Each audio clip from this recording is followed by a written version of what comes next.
Hey guys, welcome back to Anderson's studio. Today we're going to be doing a scene from Jeju Island. The island is just off the south tip of Korea. It's a subtropical island, and there are a lot of volcanic rocks, and they're really fascinating, I think, to look at, and they're really fun to paint as well.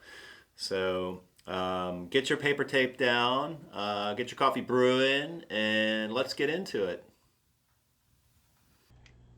Okay, so I've got my paper taped down to 140 pound. It's a Fabriano 100% cotton paper.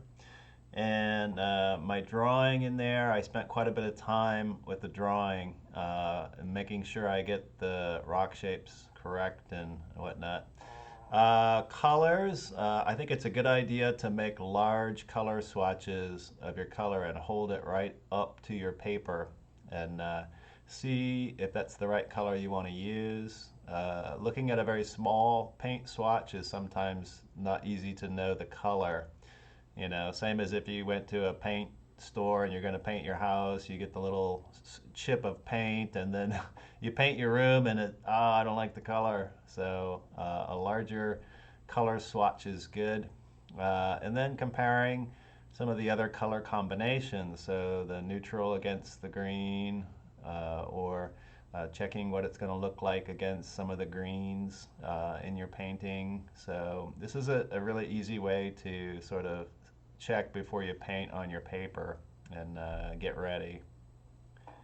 So the first is going in the flat wash of the sky. And so this section of the video is in real time, just so you can see the whole sky process. And then a lot of the video later is high speed. But I like to do flat wash skies, probably more than wet into wet skies. I just like to make the shapes and use the clouds as a kind of design element in terms of shape finding. In the same way I would do the rocks or the trees, I'm really looking up for shapes and the design of the painting. So also thinking about the perspective. So as I'm doing the clouds in the top of the page, I'm thinking about larger shapes of clouds, and then as I get closer to the bottom, we'll get quite thin. Um, the color I'm using here is Cobalt Blue, and it's just straight from the tube, no altering it. And I thinned it out really thin, and so I don't want my sky to be too dark and overpowering. So um, I'm using a number two Squirrel mop, and I really like to use a mop when I do skies because it kind of forces you to do more free flowing shapes and things. You don't get any real hard edges like you would with a synthetic. It moves around. The squirrel mops are so soft, and the brush will change shape, and then it's almost impossible to paint the same shape again, which is a good idea because you don't want to have repeating brush marks in your skies. I think a lot of the reason why people do wet into wet is that flow of the paint sort of does the same effect in terms of not making the same shapes. But this is a way to really, invent your actual shapes for your sky. And so I'm angling the clouds too on the left side. They're going sort of up on a diagonal, and that's sort of emphasizing the perspective of the image.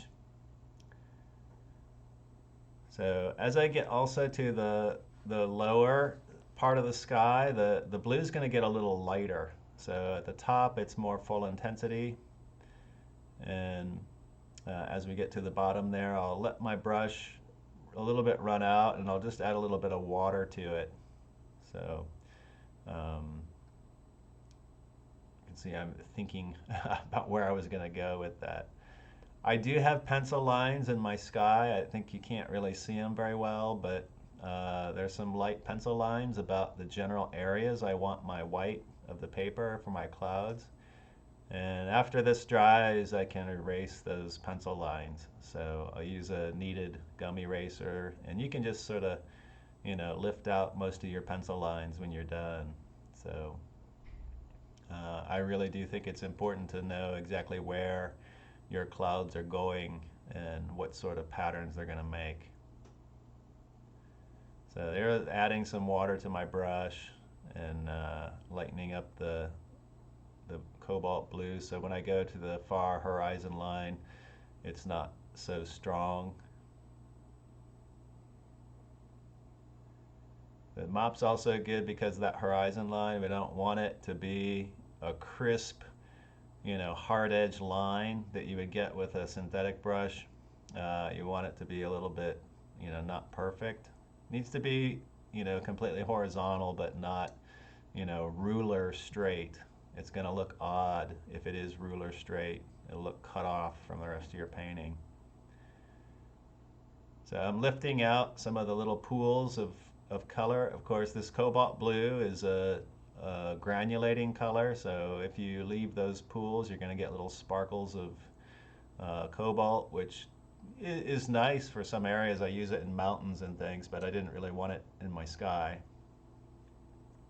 Going to the water, this color is Peacock Blue with a little bit of Viridian, or you could use a little Hooker's Green, or any bright green would work. But the Peacock Blue is already to the green side, and by adding a little bit of green to it, we get a really intense sort of aqua color. And again, using the number 2 mop, I don't want hard edge, and you'll notice that I don't use any synthetic brushes when I paint. I do have them, and I occasionally will use them for like architecture, but normally I'm not using any synthetics. They don't hold enough water. Like this mop, really, it's holding so much water, I can cover a huge area. Especially when you want to get a flat wash, I want that color to be consistent. I don't want brush marks, I don't want different drying times, and these natural hair brushes will really hold so much. The color there too, make sure you mix enough color. I always mix more than I need, so I don't have to, midway through, have to remix a color and try to match it. When you're doing these kind of flat washes, it's so important that color is the same. So again, lifting out those little pools. Lifting out is the little puddles. The brush is not dry, it's just sort of squeegeed a little bit and get the excess water out. So here I'm putting in one more, let the water dry, and then I'm using the same color and then darkening that horizon line, just so you can get a little variation. So oftentimes the water is just slightly darker at the horizon line. Next, going in, I put in a wash for the trees, and this is Cobalt Blue and Sap Green. So I'm carrying my Cobalt Blue from my sky and now mixing that with Sap Green to get a nice gray-green.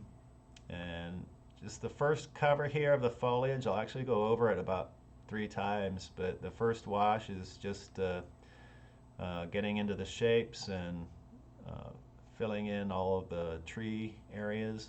And I switched brushes here. I'm using a pointed Sable brush.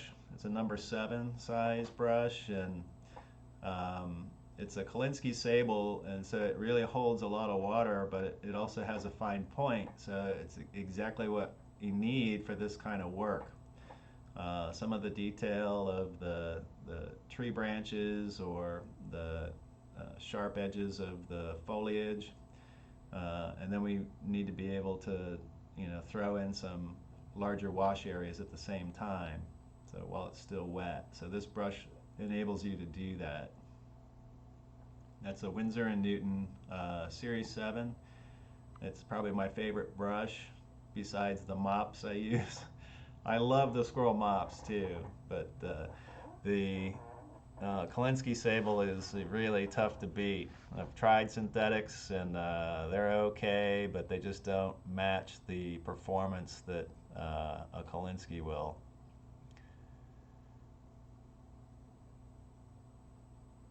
So as I'm going through here, I'm careful to sort of fill in areas as they are in sort of clumps of bushes. So if my color pools and dries a little bit, it's going to settle into little sort of valleys where the sort of bush areas sort of stop and start. So it's not just throwing it in haphazardly. I'm going around some little leaf areas and things, and eventually I'll fill this all in, but you'll see where that cobalt blue separates, and you'll see little lines in there, and that's the reason I was doing that. Cobalt blue, as I said, is a granulating color, meaning it just basically separates from the water. So anytime it pools up, all of that cobalt blue gathers in that little pool, and it tends to just stay there. So that's why you're seeing those little blue marks. I did go over that one more time after it dried. I did a second cobalt blue and sap green wash, so you could see in the foreground there now that there's a different value tone to the very close tree area or bush areas. Into the rocks here, this is volcanic rock, so it's basically black, but what I mixed was not all black. It's actually I used the Ultramarine Blue, and then I mixed that with a little bit of the tint. You could use Payne's Gray, would be about the exact same color here. You know, you can actually mix your own Payne's Gray, which is really just a dark blue, dark red, and a black. So I don't actually have Payne's Gray, so I did have black handy, which I don't use often, and I tend to stay away from black, but using it as a tint is sometimes a useful thing to get. You know, if your neutral colors are going to green or to blue or to, you know, red, then you can, you know, opt for the neutral tint. So I just covered in a flat wash all the rock area. And again, using that mop because it just holds so much water and it's a big area to cover. As your washes dry, if you go over them again, you just slightly darken the color. And so I left that outcropping of rocks dry for now. I'll go back and do it darker later. So again, going back into the green, this is the third layer, and darkening in some of the background areas, and this is just using Sap Green. Once you have some cobalt underneath and the underpainting, and there's some other kind of green, you can use colors from the tube, and you don't really need to alter them much because the color underneath will show through some. And I think I did add a little bit of cobalt to it. On my palette, looks a little bit grayed, so it appears. I'm likely to do that. Just slightly change my greens so they're not direct from the tube. So as I'm painting this, I'm starting to paint negative space, and so the negative space, basically I'm painting everything but some of the tree leaves or bush leaves, and as I get closer to the foreground, they'll get a little larger. So I'm using that lighter underpainting as basically those are the leaves and foliage, and then the darker green is more or less the shadowed area. You can get this effect with any color, and it's a nice sort of two-tone effect where you do just a lighter color and then use the exact same color with a little darker mix and go over it.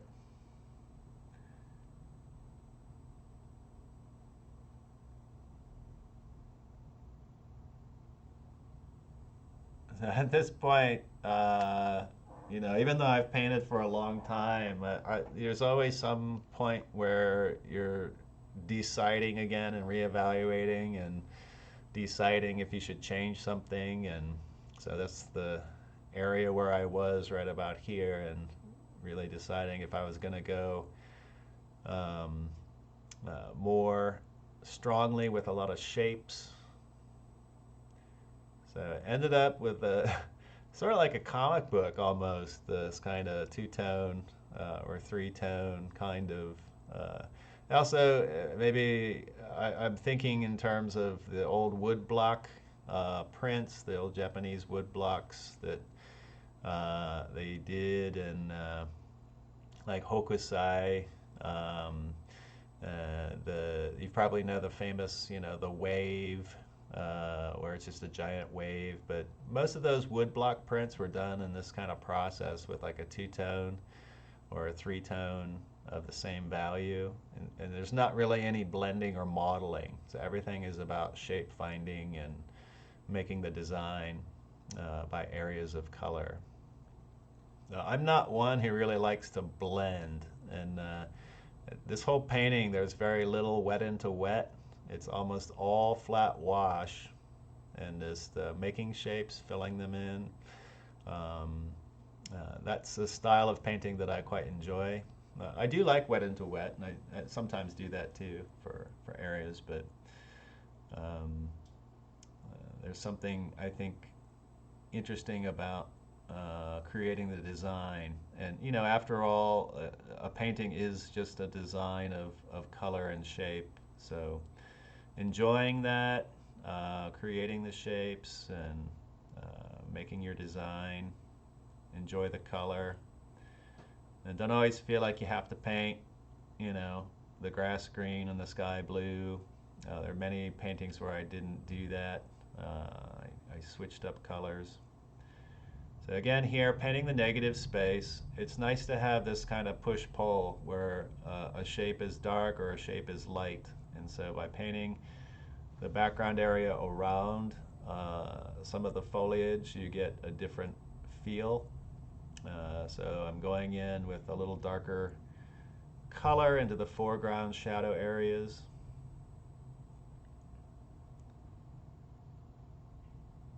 So this is again the Sap Green and Cobalt.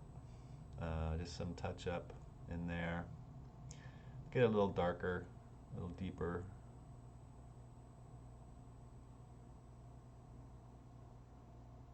Watercolor always dries lighter, and so sometimes I need to wait and see what it looks like and then continue later. You can always darken it, but you can't lighten watercolor very easily, so it's best to go light first and then decide, and then you can always go darker.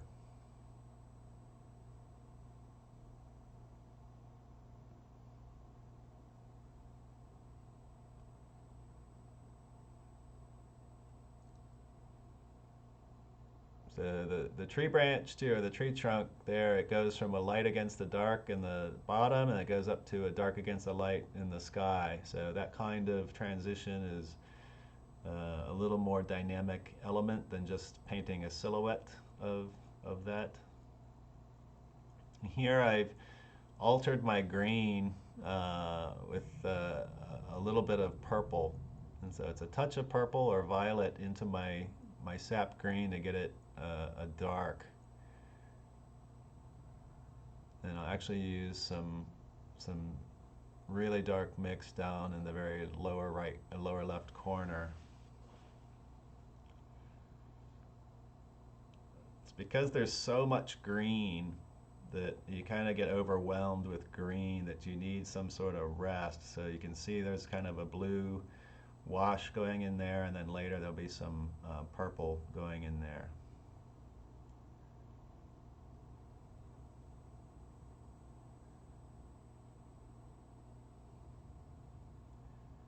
So getting blacks is what sometimes we call chromatic black. You can mix a super dark color without black, and we'll do that in the lower left corner. And basically just using violet and ultramarine blue, or you could use rose madder and ultramarine blue, or Prussian blue and alizarin crimson. So any really dark colors that are going to kind of stay black in not a pasty mix, but and there goes in the kind of purplish color. But yeah, instead of actually just tossing in black into the whole mix, because black will kind of kill the color. I did use it as a tint for my rock area, but this is because the rocks are pretty much black. But I didn't want them to be just, out of the tube black. That back rock cropping went in, it's quite purple. I used the tint with that. It was ultramarine blue, a little violet, and then the tint.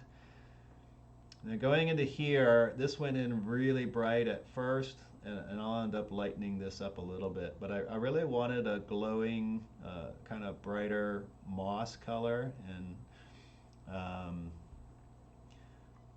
you'll see near the end that this gets painted, this gets like wiped out, and then more or less toned to a brownish earth tone, because it was just too much color for this painting. Now, this painting's all like neutral colors except the ocean and the sky, and so I wanted to keep it in the neutral range, but I was thinking I needed a little bit of color in here in the foreground, so I did use a little bit brighter green on that kind of plant in the foreground, and sort of careful to limit the bright color to a few areas, but you'll see we'll go over that yellow in a minute. There's actually yellow ochre, but it looks really bright, and I think my camera light was a little strong. And so now going over it with some raw umber, and then when I sort of dab that out, it'll lift a lot of the color but leave some of it. So I'll use a paper towel and just sort of dab it. And so going into the rocks, I really made a very detailed drawing of my rock, so I know what's top and side and how it turns and all the contour lines, and so I really didn't matter that I had a lot of pencil lines in there, because this is really dark and they all get covered up. You don't really see many pencil lines once I finished with it. But basically used ultramarine blue and the tint, like a black tint, to get it a little neutral and a little darker.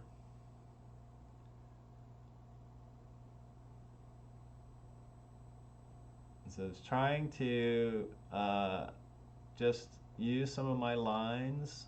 So, actually with painting you can draw little lines too. It doesn't mean you can't also draw.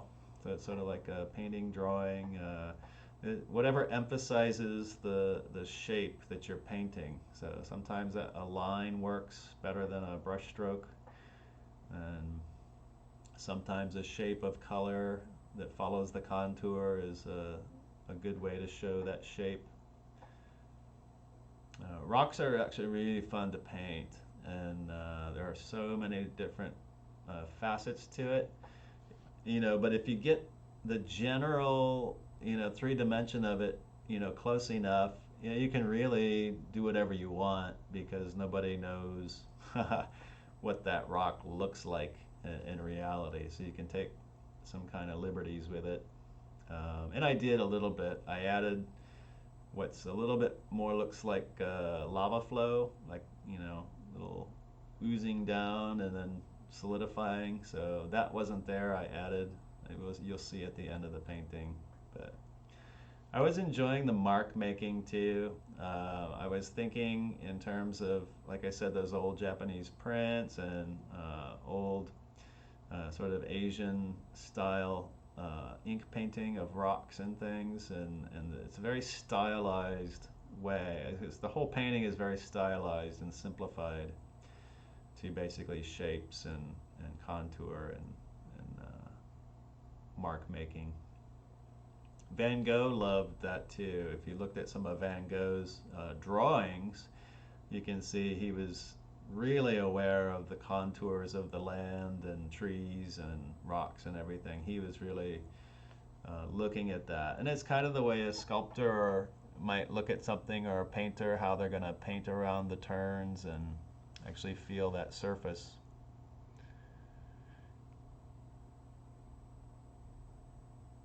So probably I spent, of the whole painting time, I probably spent half of it on this rock. So it's a lot of little areas, and to show shadow areas, I just made shapes. I didn't blend. I'm not really blending any of these. I'm not using wet into wet, really. It's basically a bunch of shapes and lines. The area down at the right, I changed a lot, and this is where it just came into what I thought looked better. And so that right side, I went a lot darker than it is now.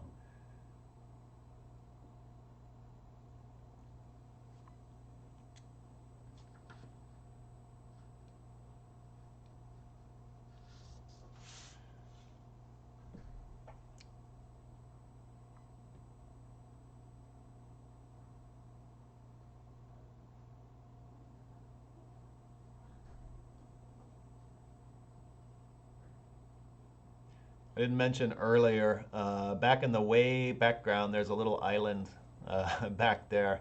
And there wasn't an island in the photograph, but I put that there as a kind of compositional device to have something to, your eye to move to that part of the page.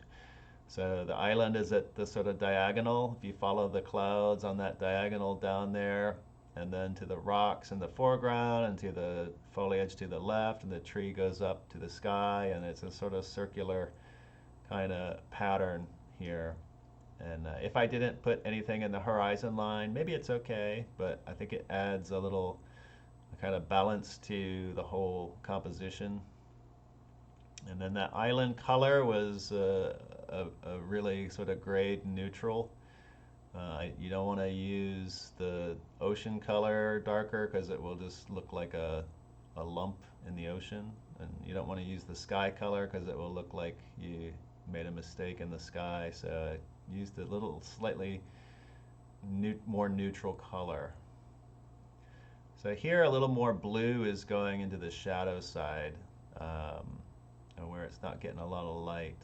So I had originally thought I might use some orange in the highlights, but I didn't want to add any orange color to it, really, because I'm gonna, at the end, I end up covering the whole rock with one wash of gray, and so I thought it just would be better to not use orange in it. Sometimes if I'm painting granite or other kinds of rocks, I'll definitely use oranges and purples and a range of colors. But because volcanic rock is just so black and sort of monotone, that I didn't do that.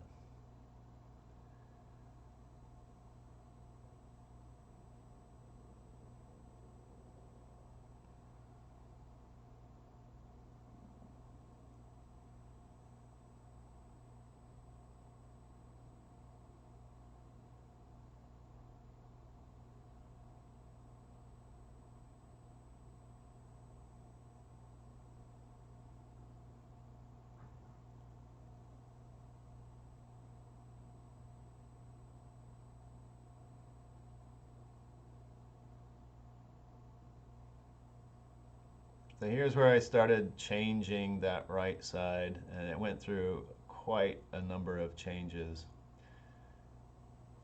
Like I said, nobody would know if I would have left it, but it just seemed like something I wanted to do. I guess I was having fun, just continuing with the rocks.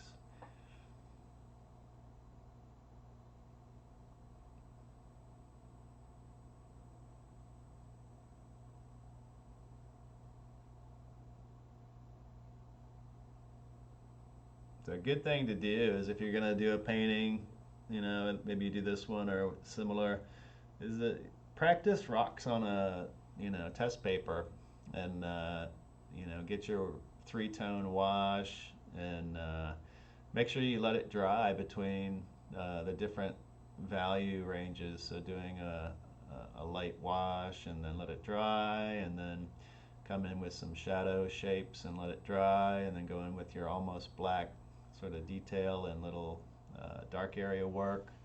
Let that dry, and it's quite a fun process.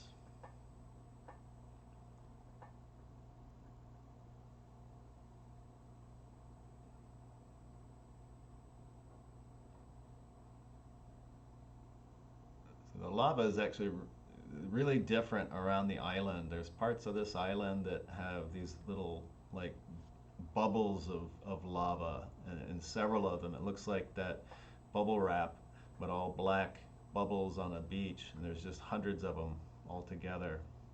Some areas of the island have sort of hexagonal columns where the lava sort of solidified and sort of kind of crystallized. It's really a very interesting place. So if you ever get a chance to visit Jeju Island in Korea, you can go visit this exact viewpoint. It's on a very famous walkway tour near Sogwipo city.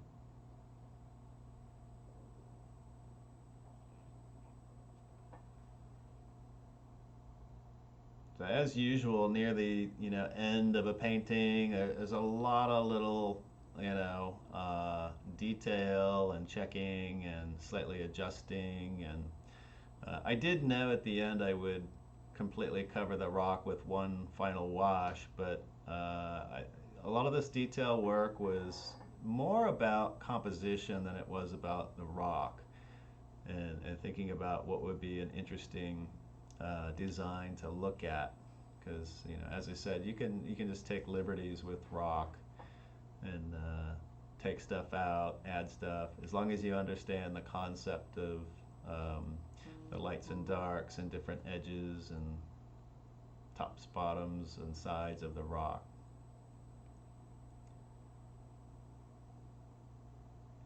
Good exercise is just go outside and find a rock and bring it inside, and put a spotlight on it, light it really strong, and get a rock that's kind of angled, and not a round one, but one that has kind of different hard edges and different sort of facets and planes to it, and then do a study.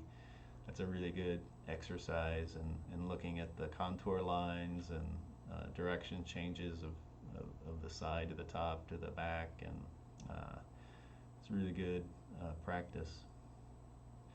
So I went in some of the shadow area there too with a little bit of more blue, and then I ended up covering a lot of it, but some of the blue did stay in there, so it is there.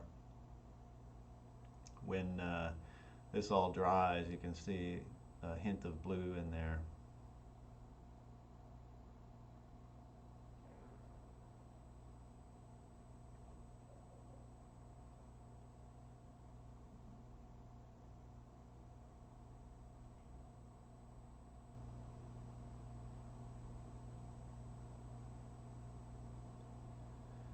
So if you do get an area too dark, just you can add a little bit of clean water to the exact area and then dab it with a paper towel.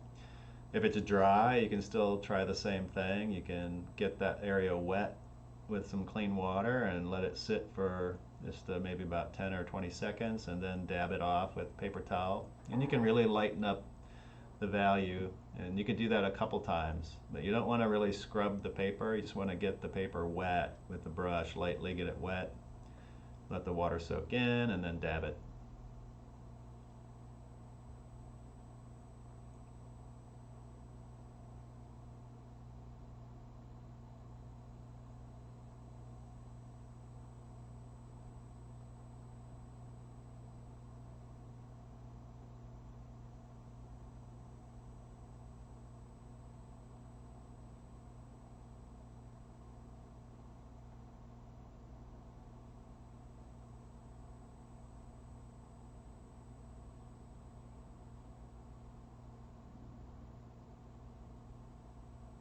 So you can see sometimes I'm putting it on and just taking it right off. So if you're quick, you can just take off the color you just put on. Of course, not all colors. Colors like alizarin crimson is really staining, so it's really tough to lift out. But something like ultramarine blue or any of the earth tones or cobalt blue, those really, you can lift them out really well, pretty much down to the white of the paper if you do it quick. So I put in a kind of, this is about the only area that was a little bit wet, and it was the back outcropping of rocks, because I wanted it to be softer. And so, little transitions of color or light and dark, but not strong shapes. So that went in there. Sort of putting on, dabbing, taking off, so it dried a little uneven, which is what I wanted because I didn't want a solid shape in the same color or the same value. There's a little tiny rock outcropping beyond, way in the distance too, so I did put that in. And then going back to that yellow, so now it's going over with some raw umber. So I used a little bit of green first, some permanent green and raw umber, and then later went over it with a little darker mix of raw umber. Like I said earlier, it just was a little too overpowering to be yellowy. It looked more yellow in the camera, in the video, than it actually was, but I just felt it was too intense for the painting.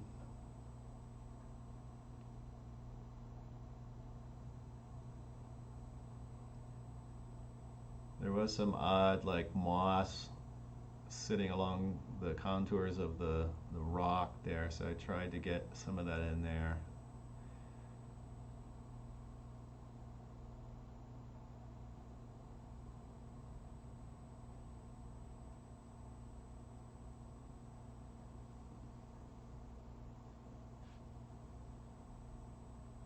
So as one area is drying, I'll just move to another area. So I went over to the plants here and again sort of touched up a little bit with some real darks into the shadow.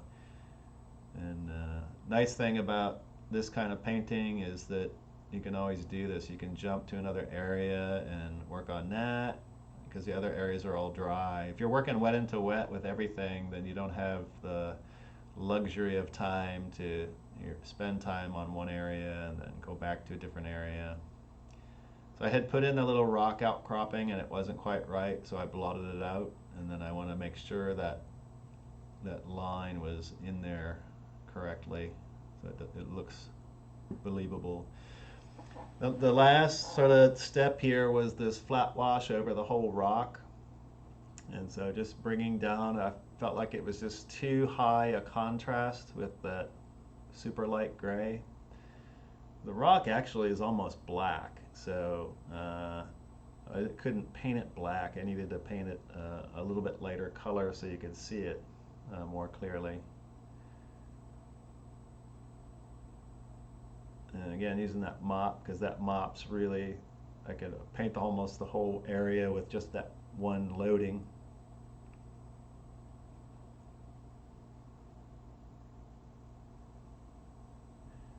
You want to be careful when you do this. You don't want to scrub because it will activate the color and soften the edges too much. So a fairly light, and that squirrel hair brush is really soft, so that's another reason it's not really pulling up the color when I put that wash on.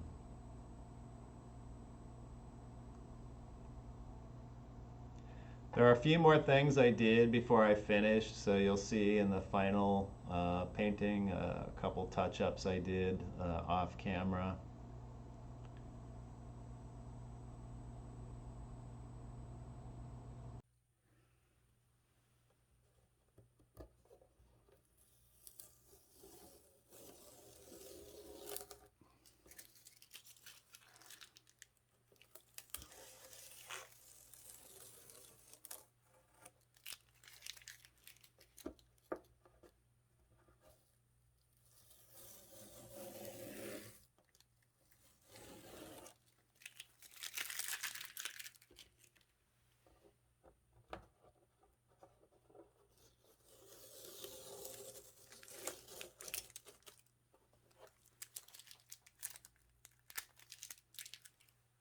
Well, I hope you enjoyed watching the video. If you did, make sure you subscribe.